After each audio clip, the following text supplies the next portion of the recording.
Salamat po sa mga taong nagbabahagi ng salita ng Diyos sa social media. Lagi ninyong sineshare yung mga homily namin dito. Salamat sa inyo.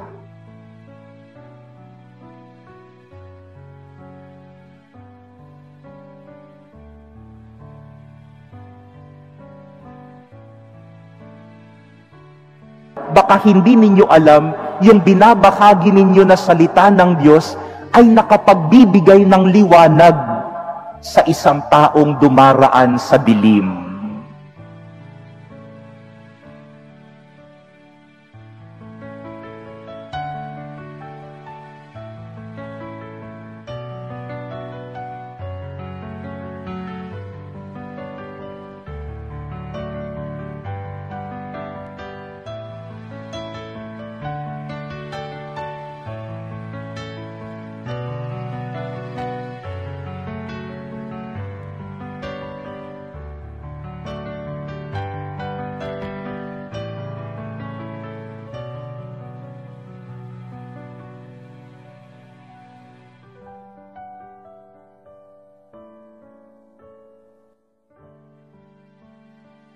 Magandang gabi po sa inyong lahat, mga kapatid.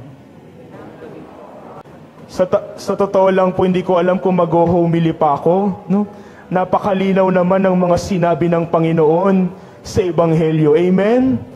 Hindi ko na kailangang ulitin pa, so hindi na ako mag-homily.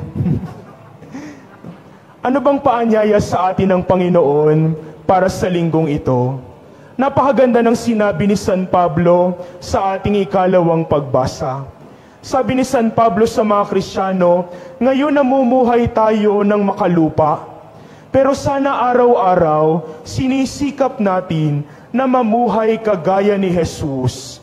Mamuhay katulad niyang makalangit. Mamuhay na makalangit.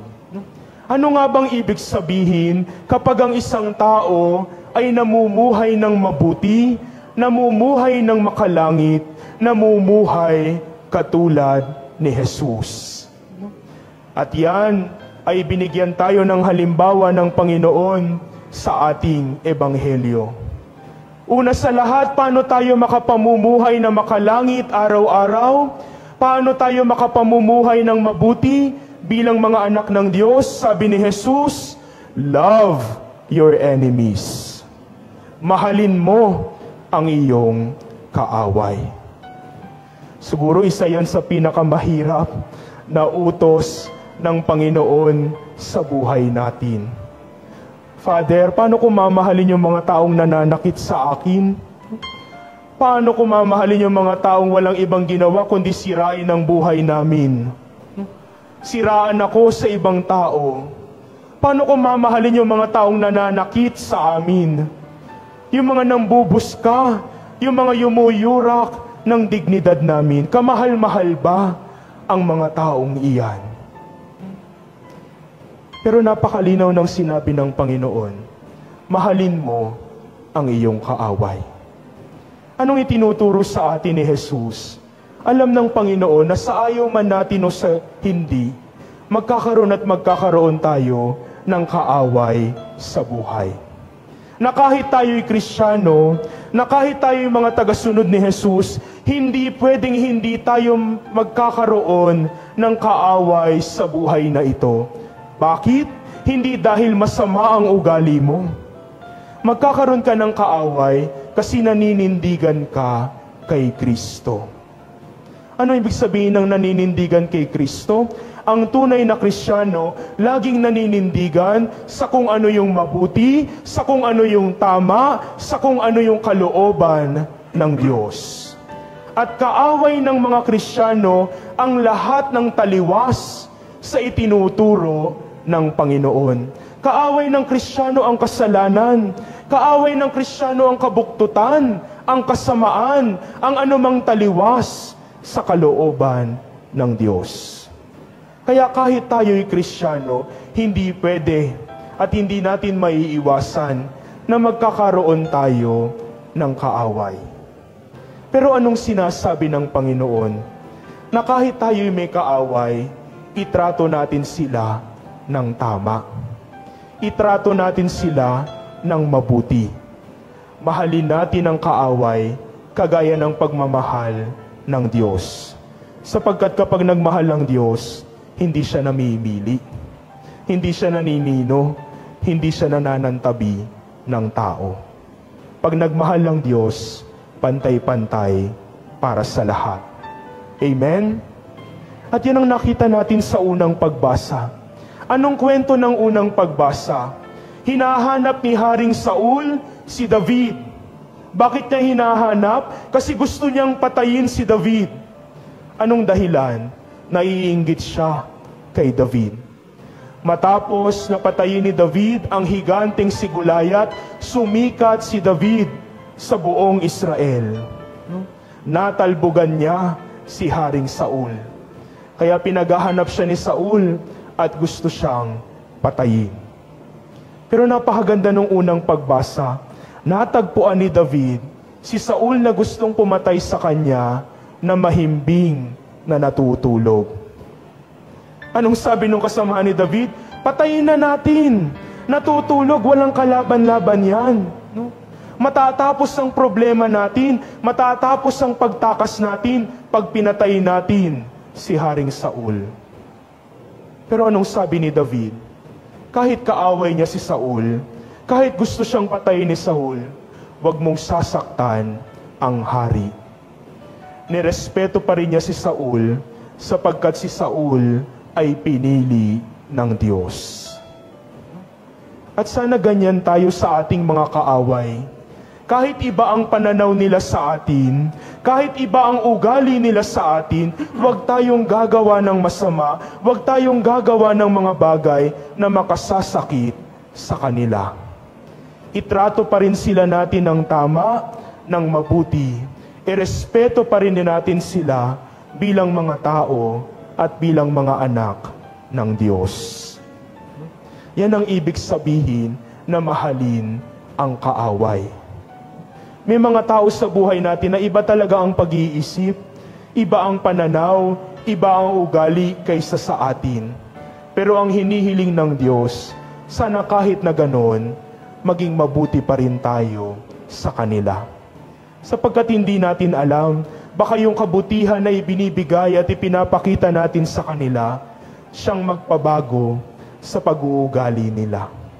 Siyang magpabago sa mga bagay na dapat nilang makita sa buhay nila.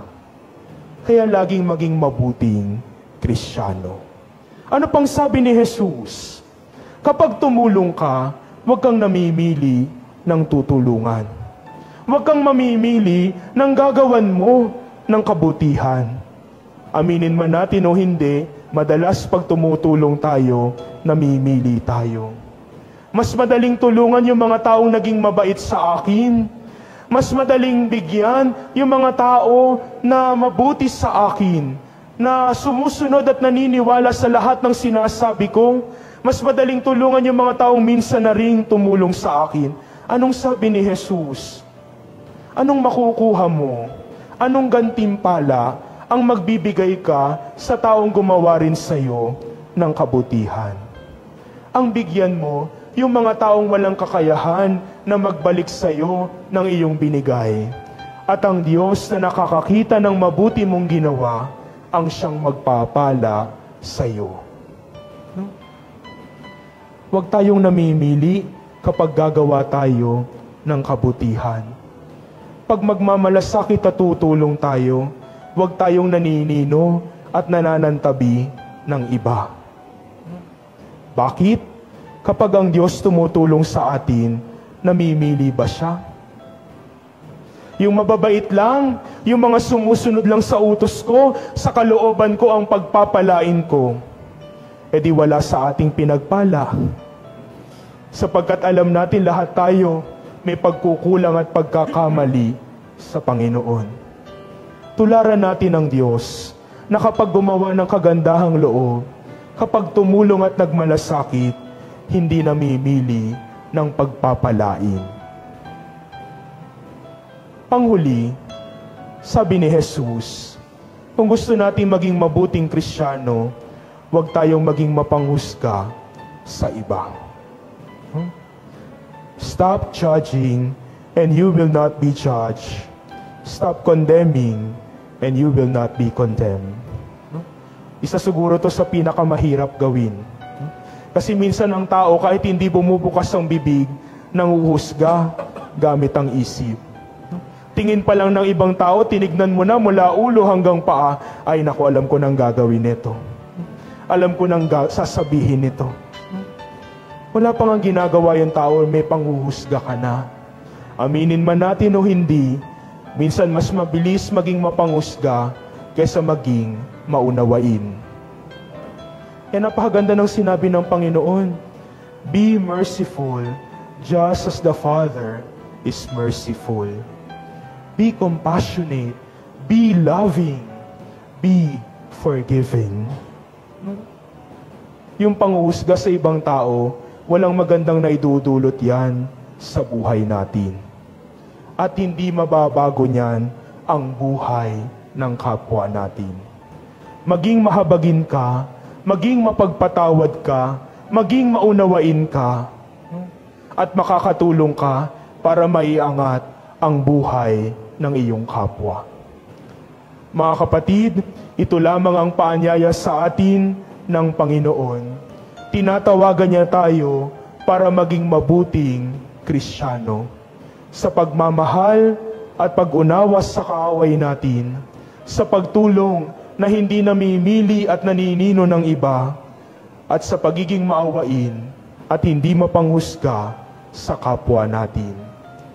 Ang pagiging mabuting Kristiyano, hindi lang inilalagay sa isip, hindi lang inilalagay sa puso, kundi isinasabuhay araw-araw. Amen.